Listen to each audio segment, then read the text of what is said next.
Bamazulu, au nom puissant de Malakima Congo, Malakima Nkembo, Isaiah Congo, l'archange Congo qui vient bientôt délivrer son peuple, disperser au-delà des fleuves de couche et rassembler les captifs de ce peuple qui sont allés en esclavage parmi les Mongols.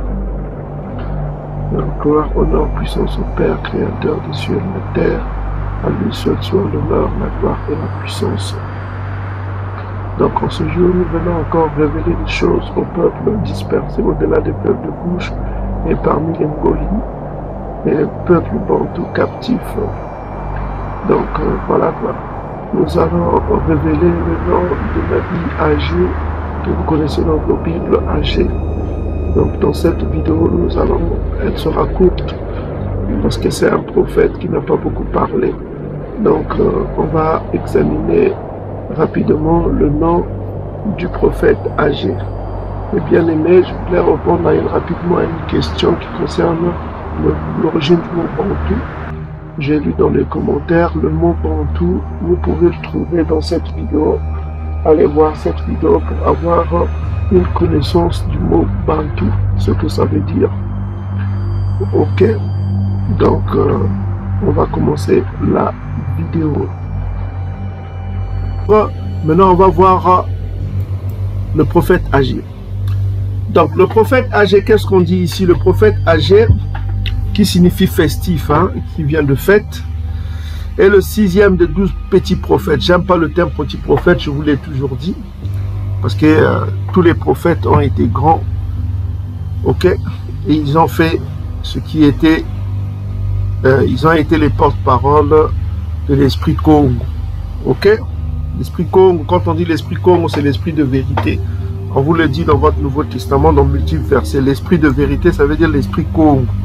Congo, c'est quoi? La vérité, c'est quoi? C'est la fidélité. La vérité, c'est quoi? C'est l'honnêteté. L'honnêteté, c'est quoi? En Congo, c'est Congo, toujours. On revient toujours à l'esprit Congo. Donc, on dit ceci que il est l'auteur du livre de Agé, qui fait partie de la Bible hébraïque, Ancien Testament. Alors, voilà quoi. Il fut contemporain, on continue rapidement, il fut contemporain du prophète Zacharie.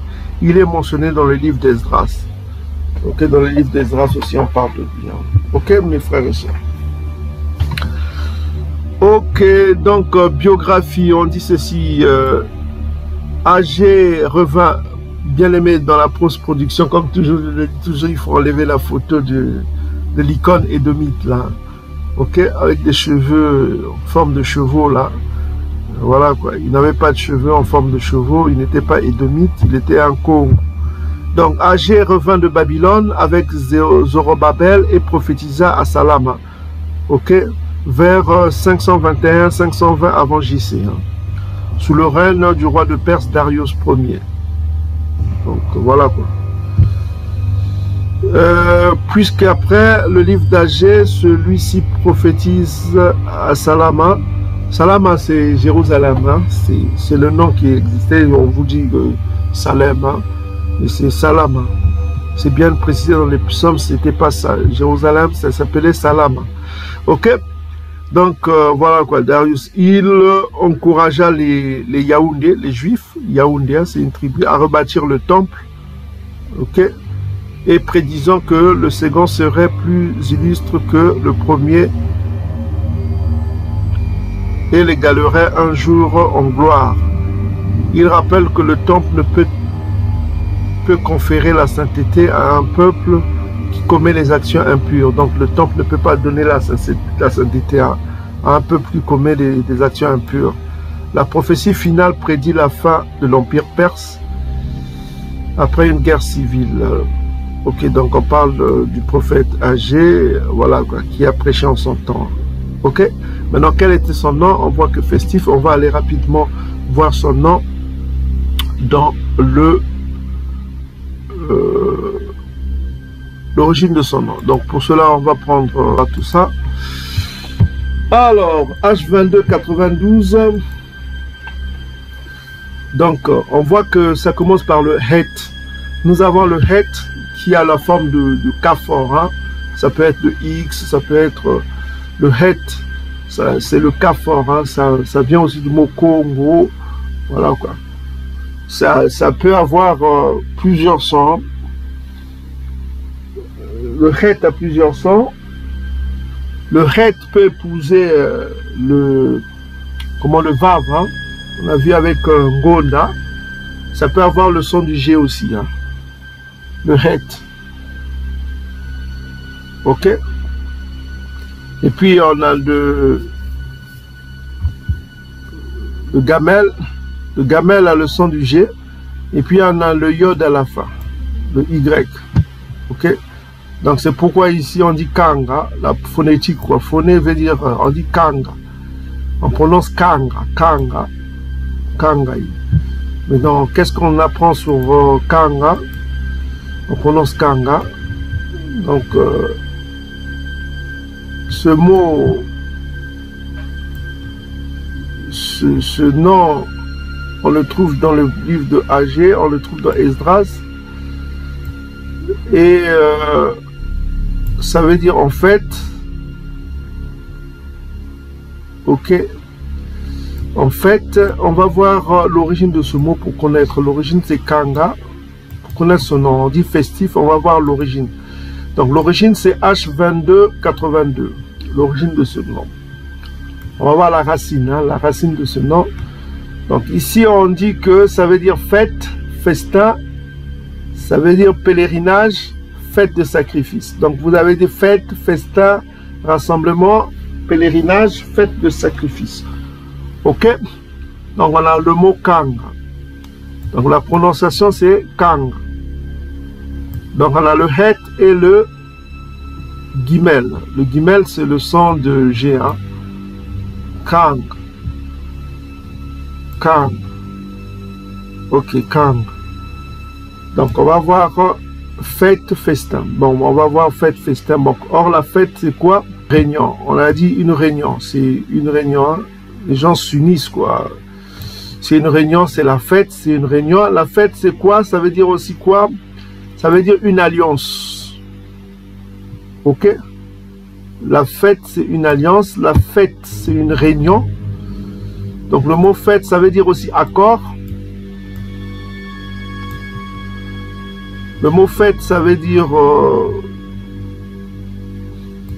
couple, ça veut dire festivité, ça veut dire festival. Donc on a tout un tas de synonymes ici de la fête. Le mot fête, c'est réunion, ça veut dire alliance, ça veut dire coalition, ça veut dire accord, alliance. Maintenant on va s'attarder sur alliance, qui veut dire aussi fête, ok? Pour cela, on va aller dans le dictionnaire Kikongo. Donc, le mot kanga, c'est un verbe. Hein. Le verbe kanga, ça veut dire lier, relier, nouer. Nouer, notamment la ceinture. Hein. C'est l'origine du mot Congo. Hein. C'est toujours lier, nouer, bonder, lacer, ficeler, fermer, lien. Au moins d'un lien, durcir, coaguler, geler, charger. Chargé de liens, marcher lentement, préserver, on continue. Hein. Alors on va continuer le mot Congo, Kanga plutôt. Lier, ici on vous dit faire une alliance avec. Faire une alliance. Or alliance, on a dit que c'est une fête. Hein. Faire une alliance. Kanga, c'est faire une alliance.